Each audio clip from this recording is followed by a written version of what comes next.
السلام علیکم ورحمۃ اللہ وبرکاتہ۔ بسم اللہ الرحمن الرحیم۔ دوستو، حضرت مصعب بن عمیر رضی اللہ تعالی عنہ جب پہلے تبلیغی مشن پر یثرب پہنچے تو آپ نے قبیلہ خزرج کے ایک سردار اسد بن زرارہ کے ہاں قیام کیا۔ اس نے اپنے گھر میں سے ایک کمرہ ان کے قیام کے لیے مخصوص کر دیا جسے وہ تبلیغی مقاصد کے لیے استعمال کرتے۔ حضرت مصعب بن عمیر رضی اللہ تعالی عنہ کی شیریں کلامی، صاف گوئی، خوش اخلاقی اور نور ایمانی کی بدولت باشندگان یثرب تیزی سے ان کے گرویدہ ہونے لگے۔ سب سے بڑھ کر جس خوبی نے لوگوں کو متاثر کیا وہ ان کا نہایت سریلی آواز میں قرآن مجید کی تلاوت کا دلکش انداز تھا، جس سے پتھر جیسے دل نرم ہو جاتے، سننے والوں کی آنکھوں سے آنسو جاری ہو جاتے۔ آپ کی ہر مجلس میں کچھ افراد واعظ و نصیحت سے متاثر ہو کر دائرہ اسلام میں داخل ہو جاتے۔ ایک دن اسد بن زرارہ اپنے معزز مہمان حضرت مصعب بن عمیر رضی اللہ تعالی عنہ کے ساتھ گھر سے باہر نکلے تاکہ قبیلہ بنو عبد الاسہل کے چند افراد سے ملاقات کریں اور ان کے سامنے اسلام کی دعوت پیش کریں۔ دونوں ایک باغ میں داخل ہوئے اور میٹھے پانی کے ایک چشمے کے پاس بیٹھ گئے۔ دیکھتے ہی دیکھتے وہ لوگ ان کے ارد گرد جمع ہو گئے جو ابھی نئے نئے مسلمان ہوئے تھے، اور چند غیر مسلم بھی آپ کی باتیں سننے کے لیے قریب آ کر بیٹھ گئے۔ آپ نے نہایت ہی پیارے انداز میں ان کے سامنے اسلام کی سچی دعوت پیش کرنی شروع کی۔ سبھی خاموشی اور توجہ سے سننے اور آپ کی جادو بیانی سے متاثر ہونے لگے۔ ایک روز اہل یثرب میں ایک شخص نے اسید بن حضیر اور سعد بن معاذ کو اطلاع دی۔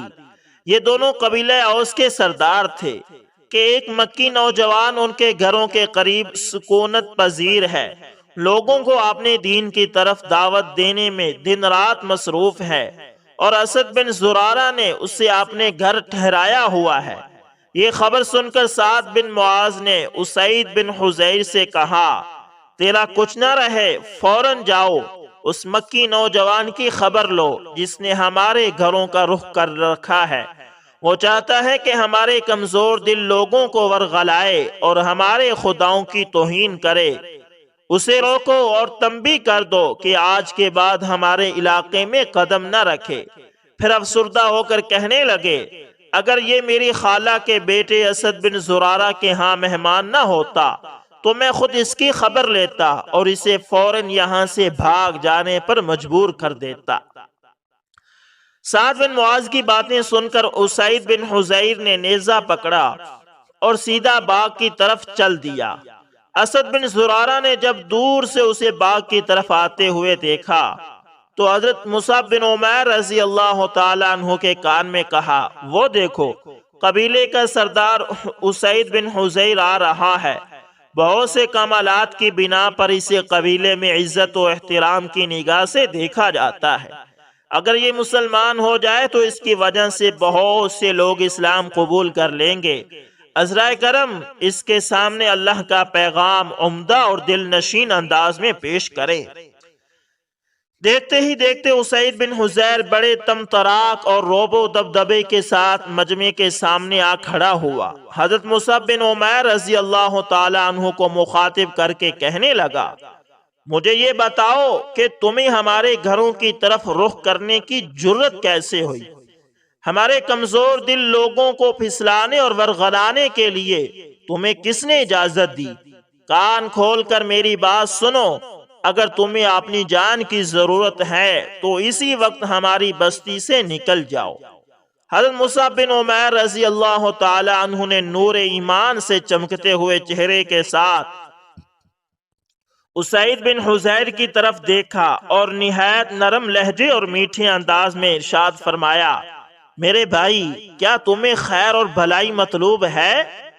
اس نے بڑی بے نیازی سے جواب دیا، خیر اور بھلائی کیا ہوتی ہے؟ آپ نے فرمایا، آپ ہمارے پاس چند لمحے بیٹھیں، میری باتیں سنیں، اگر آپ کو یہ پسند آئیں تو قبول کر لیں، اور اگر پسند نہ آئیں ہمارا آپ سے وعدہ رہا کہ ہم یہاں سے چلے جائیں گے اور دوبارہ کبھی اس طرف کا رخ نہیں کریں گے۔ یہ سن کر اسید بن حضیر نے کہا، بات تو آپ کی دل لگتی ہے، کہیں کیا کہتے ہیں؟ ساتھ ہی اپنا نیزہ زمین میں گاڑا اور آرام سے بیٹھ گیا۔ حضرت مصعب بن عمیر رضی اللہ تعالی عنہ دل نشیں انداز میں اس کے سامنے اسلام کی خوبیاں اور فضائل بیان کرنے اور دل پذیر لہجے میں آیات قرآنی کی تلاوت کرنے لگے، جس سے اس کے چہرے سے دھیرے دھیرے انقباض دور ہونے لگا۔ بالآخر وہ جذب و کیف کے عالم میں پکار اٹھا، آپ کی باتیں کیا ہی خوب ہیں، کس قدر دل نشیں اور دل گداز ہیں۔ جس کلام کی آپ تلاوت کرتے ہیں وہ بہت عظیم کلام ہے۔ پھر اس نے جھکی ہوئی نظروں سے با ادب انداز میں پوچھا، اسلام میں داخل ہونے کا کیا طریقہ ہے؟ حضرت مصعب بن عمیر رضی اللہ تعالی عنہ نے ارشاد فرمایا، پہلے غسل کرو، پاکیزہ لباس پہنو اور پھر یہ کلمہ پڑھو، لا الہ الا اللہ محمد الرسول اللہ، اللہ تعالیٰ کے سوا کوئی معبود حقیقی نہیں اور حضرت محمد صلی اللہ علیہ وسلم اللہ کے رسول ہیں۔ اس کے بعد 2 رکعت نماز ادا کرو۔ یہ سن کر وہ مجلس سے اٹھا، قریبی کنویں پر گیا، غسل کیا، کپڑے دھوئے، کلمہ طیبہ پڑھا، 2 رکعت نماز ادا کی اور سرزمین عرب کا ایک عظیم سپوت، مہر شاہ سوار، دانشور اور قبیلہ اوس کا ہر دل عزیز سردار دائرہ اسلام میں داخل ہو گیا۔ ذاتی کمالات کی بنا پر قبیلے کے افراد سے کامل کے لقب سے اسے پکارتے تھے۔ یہ بیک وقت سیف و قلم، شاہ سواری اور تیر اندازی، نجابت و شرافت، عقل و دانش اور فن کتابت میں خاص مقام رکھتے تھے۔ بعد میں یہی حضرت سعد بن معاذ رضی اللہ تعالی عنہ کے اسلام قبول کرنے کا باعث بنے۔ پھر ان دونوں کے ذریعے قبیلہ اوس کے اکثر افراد دائرہ اسلام میں داخل ہو گئے۔ اس کے بعد مدینہ طیبہ کو رسول اللہ صلی اللہ علیہ وسلم کے لیے مقام ہجرت، جائے پناہ اور دارالحکومت بننے کا شرف حاصل ہوا۔ جب حضرت مصعب بن عمیر رضی اللہ تعالی عنہ سے حضرت اسید بن حضیر رضی اللہ تعالی نے قرآن مجید کی تلاوت سنی تو ان کے دل میں قرآن مجید کی والہانہ محبت پیدا ہو گئی تھی۔ آپ قرآن مجید کی طرف اس طرح متوجہ ہوئے جیسے کوئی پیاسا گرم ترین دن میں میٹھے اور ٹھنڈے چشمے کی طرف لپکتا ہے۔ بالآخر یہ قرآن مجید ہی کے ہو کر رہ گئے۔ اس کے بعد انہیں یا تو غازی مجاہد کے روپ میں اور یا پھر قرآن مجید کی تلاوت میں منہمک دیکھا گیا۔ آپ کو قدرت کی جانب سے شیریں کلامی، خوش ذوقی اور سریلی آواز کا وافر حصہ ملا تھا۔ جب رات کا سناٹا چھا جاتا، لوگ نیند کی آغوش میں لوریاں لینے لگتے تو آپ خوش الہانی سے قرآن مجید پڑھنا شروع کر دیتے۔ صحابہ کرام رضوان اللہ علیہم اجمعین آپ کی تلاوت سننے کے منتظر رہتے۔ خوش نصیب ہے وہ انسان جسے حضرت اسید بن حضیر کی زبان مبارک سے تلاوت قرآن سننے کا اتفاق ہوا۔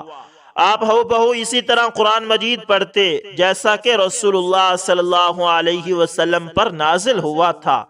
انسان تو کجا فرشتے بھی آپ کی تلاوت سن کر لطف اندوز ہوتے۔ ایک رات کا واقعہ ہے کہ حضرت اسید بن حضیر اپنے گھر کے صحن میں لیٹے ہوئے تھے۔ آپ کا بیٹا یحییٰ صحن کی ایک جانب سویا ہوا تھا اور پاس ہی وہ گھوڑا بندھا ہوا تھا جسے آپ نے جہاد کے لیے تیار کر رکھا تھا۔ رات پر سکون تھی، آسمان صاف شفاف تھا، چشم فلک پیار بھرے انداز میں پرسکون زمین کو دیکھ رہی تھی۔ حضرت اسید بن حضیر رضی اللہ تعالی عنہ کے دل میں آیا کہ پرنم فضا کو قرآنی مہک سے معطر کیا جائے۔ انہوں نے دل گداز آواز سے ان آیات کی تلاوت شروع کر دی۔ اعوذ باللہ من الشیطان الرجیم، بسم اللہ الرحمن الرحیم، الف لام میم، ذالک الکتاب لا ریب فیہ ھدی للمتقین الذين يؤمنون بالغيب ويقيمون الصلاة ومما رزقناهم ينفقون والذين يؤمنون بما أنزل إليك وما أنزل من قبلك وبالآخرة هم يوقنون۔ ترجمہ: الف لام میم، یہ اللہ کی کتاب ہے، اس میں کوئی شک نہیں، ہدایت ہے ان پرہیزگار لوگوں کے لیے جو غیب پر ایمان لاتے ہیں۔ نماز قائم کرتے رہو، جو رزق ہم نے ان کو دیا ہے اس میں سے خرچ کرتے رہیں، اور جو کتاب تم پر نازل کی گئی یعنی قرآن اور جو کتابیں تم سے پہلے نازل کی گئی تھی ان سب پر ایمان لاتے ہیں اور آخرت پر یقین رکھتے ہیں۔ جب گھوڑے نے آپ کی دل سوز آواز سنی تو تیزی سے ایک چکر لگایا، خطرہ تھا کہ رسی ٹوٹ جائے۔ یہ منظر دیکھ کر آپ نے تلاوت روک دی، گھوڑا بھی سکون سے کھڑا ہو گیا۔ آپ نے پھر پڑھنا شروع کر دیا، اولئک علی ھدی من ربہم واولئک ھم المفلحون۔ ایسے لوگ اپنے رب کی طرف سے رائے راست پر ہیں اور وہی فلاح پانے والے ہیں۔ گھوڑے نے پھر اچھلنا شروع کر دیا۔ آپ خاموش ہوئے تو گھوڑا بھی سکون سے کھڑا ہو گیا۔ آپ نے وقفے سے تلاوت کی، جو ہی آپ تلاوت شروع کر دیتے گھوڑا بدکنے اور اچھلنے لگتا۔ جب آپ خاموش ہو جاتے تو وہ بھی آرام سے کھڑا ہو جاتا۔ آپ کو یہ خطرہ لاحق ہوا کہ کہیں یہ گھوڑا مستی میں آ کر میرے بیٹے یحییٰ کو رون نہ ڈالے۔ آپ بیٹے کو جگانے کے لیے اس کی طرف گئے، کیا دیکھتے ہیں کہ آسمان پر ایک چھتری نما بادل کا ٹکڑا ہے اور اس کے ساتھ چراغ نما روشن قندیلیں لٹک رہی ہیں، جن کی ضیاء پاشیوں نے چاروں طرف روشنی اور چمک دمک پھیلا رکھی ہے۔ آپ کے دیکھتے ہی یہ بادل کا ٹکڑا اوپر چڑھنا شروع ہوا، یہاں تک کہ آنکھوں سے اوجھل ہو گیا۔ صبح ہو تو حضرت اسید بن حضیر رضی اللہ تعالی عنہ نبی اکرم صلی اللہ علیہ وسلم کی خدمت اقدس میں حاضر ہوئے اور رات کا یہ عجیب و غریب واقعہ بیان کیا۔ آپ صلی اللہ علیہ وسلم نے ماجرا سن کر ارشاد فرمایا، اسید، یہ تو فرشتے تھے جو تیری تلاوت سن رہے تھے۔ اگر تم اپنی تلاوت کو مسلسل جاری رکھتے تو یہ بالکل قریب آ جاتے اور لوگ انہیں بچشم خود دیکھ لیتے۔ جس طرح حضرت اسید بن حضیر رضی اللہ تعالی عنہ کو قرآن مجید کے ساتھ محبت تھی، اسی طرح رسول اللہ صلی اللہ علیہ وسلم کے ساتھ بھی والہانہ محبت تھی۔ یہ اپنے بارے میں بیان کرتے ہوئے ارشاد فرماتے ہیں کہ جب میں قرآن مجید کی تلاوت کرتا ہوں تو میرا دل ایمان و یقین کی دولت سے مالا مال ہو جاتا ہے، دل پر نورانی تجلیات کا ورود ہونے لگتا ہے، اور بعینی ہی میرے دل کی یہ کیفیت اس وقت ہوتی ہے جب میں رسول اللہ صلی اللہ علیہ وسلم کے چہرہ انور کو اپنی نگاہوں سے دیکھتا ہوں۔ فرماتے ہیں کہ میری دلی تمنا تھی کہ مجھے موقع ملے تو آپ کے جسم اطہر کو چوم لو۔ ایک دن میری یہ دلی تمنا بھی پوری ہوگی۔ ہوا اس طرح کہ ایک روز میں مجلس میں بیٹھا لوگوں کو نصیحت آموز کہانیاں سنا رہا تھا۔ رسول اکرم صلی اللہ علیہ وسلم نے بنظر استحسان دیکھتے ہوئے میری بغل میں چٹکی لی۔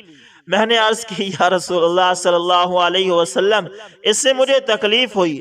رحمت للعالمین نے ارشاد فرمایا، اسید، اگر تمہیں تکلیف ہوئی ہے تو مجھ سے بدلہ لے لو۔ میں نے عرض کی، یا رسول اللہ صلی اللہ علیہ وسلم، آپ کے بدن پر تو قمیص ہے لیکن میرے بدن پر قمیص نہیں۔ یہ سن کر آپ صلی اللہ علیہ وسلم نے بدلہ دینے کے لیے قمیص اتار دی تو میں آپ سے لپٹ گیا اور آپ کے جسم اطہر کو چومنے لگا، اور ساتھ ہی میں نے اپنی اس تمنا کا اظہار کرتے ہوئے عرض کی، یا رسول اللہ صلی اللہ علیہ وسلم، میرے ماں باپ آپ پر قربان ہو۔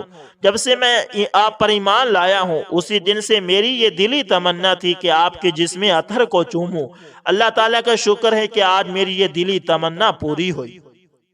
رسول اللہ صلی اللہ علیہ وسلم بھی حضرت اسید رضی اللہ تعالی عنہ سے بہت پیار کیا کرتے تھے۔ اسلام قبول کرنے میں ان کی سبقت کو قدر کی نگاہ سے دیکھتے۔ غزوہ احد میں جس انداز سے انہوں نے رسول اکرم صلی اللہ علیہ وسلم کا جواں مردی اور بہادری سے دفاع کیا، وہ بلا شبہ ایک عظیم شان کارنامہ ہے۔ جدھر سے آپ کی طرف کوئی تیر آتا فوراً آگے بڑھتے اور تیر سیدھا ان کے جسم میں پیوست ہو جاتا۔ اسی طرح غزوہ احد میں 7 مہلک تیر انہوں نے اپنے بدن پر جھیل کر رسول اقدس صلی اللہ علیہ وسلم کے ساتھ والہانہ عقیدت و محبت کا حق ادا کر دیا، کوئی تیر بھی آپ تک نہ پہنچنے دیتے، اپنے قبیلے کے کسی فرد کی سفارش کرتے تو حضور صلی اللہ علیہ وسلم اسے باخوشی قبول کر لیتے۔ حضرت اسید رضی اللہ تعالیٰ عنہ فرماتے ہیں کہ ایک روز میں رسول اکرم صلی اللہ علیہ وسلم کی خدمت اقدس میں حاضر ہوا اور ایک انصاری گھرانے کی مفلوق الحالی کا تذکرہ کیا۔ حقیقتاً یہ گھرانہ تنگ دستی اور بے سر و سامانی کی حالت میں زندگی بسر کر رہا تھا۔ میں نے عرض کی، یا رسول اللہ صلی اللہ علیہ وسلم، یہ لوگ مالی تعاون کے مستحق ہیں۔ آپ نے ارشاد فرمایا، اسید تم اس وقت آئے جب ہم سب کچھ رائے خدا میں خرچ کر چکے ہیں، آئندہ جب بھی ہمارے پاس کہیں سے مال آئے تو مجھے یاد دلانا، انشاءاللہ ان کی پوری مدد کی جائے گی۔ کچھ ہی عرصے بعد خیبر سے وافر مقدار میں مال آ گیا، آپ نے مستحق مسلمانوں میں اسے تقسیم کیا اور خاص کر اس گھرانے کی دل کھول کر مدد کی جس کی نشاندہی حضرت اسید رضی اللہ تعالی عنہ نے کی تھی۔ حضرت اسید رضی اللہ تعالیٰ عنہ فرماتے ہیں کہ جب میں نے اس گھرانے کے اسودہ حالی دیکھی تو میری خوشی کی انتہا نہ رہی۔ بے ساختہ میری زبان سے نکلا، یا رسول اللہ صلی اللہ علیہ وسلم، اللہ آپ کو جزائے خیر عطا فرمائے۔ آپ نے جواباً ارشاد فرمایا، اے خاندان انصار، تمہیں بھی اللہ جزائے خیر عطا فرمائے۔ جب سے میرا آپ لوگوں سے تعارف ہوا ہے میں نے تمہیں پاک دامن اور بہت زیادہ صبر و تحمل کرنے والا پایا ہے، لیکن تم میرے بعد دیکھو گے کہ انصار کی نسبت دیگر لوگوں سے اچھا سلوک برتاؤ کیا جائے گا، لیکن تم میری ملاقات تک صبر کرنا، یہ ملاقات انشاءاللہ حوض کوثر پر ہوگی۔ حضرت اسید رضی اللہ تعالیٰ عنہ فرماتے ہیں، جب حضرت عمر بن خطاب رضی اللہ تعالیٰ عنہ مسند خلافت پر متمکن ہوئے تو آپ نے مسلمانوں میں مال و متاع تقسیم کیا۔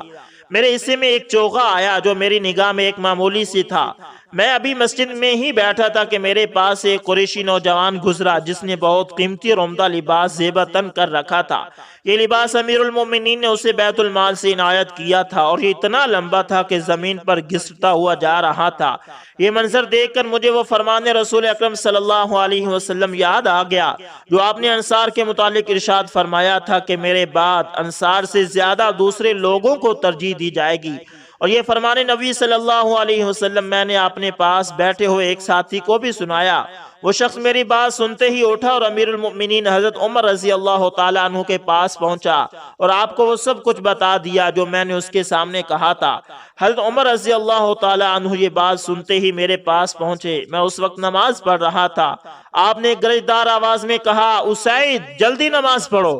جب میں نے نماز پوری کر لی تو آپ میری طرف متوجہ ہو کر فرمانے لگے، بھلا میرے متعلق تم نے کیا کہا؟ میں نے حرف بہ حرف سب کچھ بتا دیا۔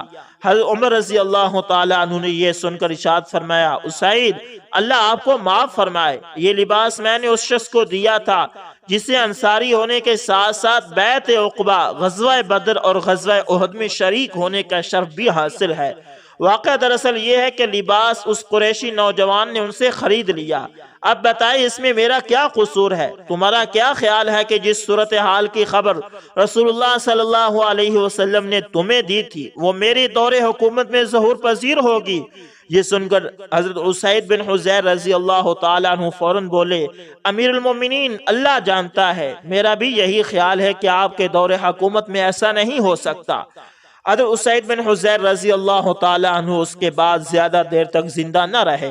اللہ تعالیٰ نے حضرت عمر رضی اللہ تعالیٰ عنہ کے دور خلافت ہی میں ان کو اپنی جوار رحمت میں بلا لیا۔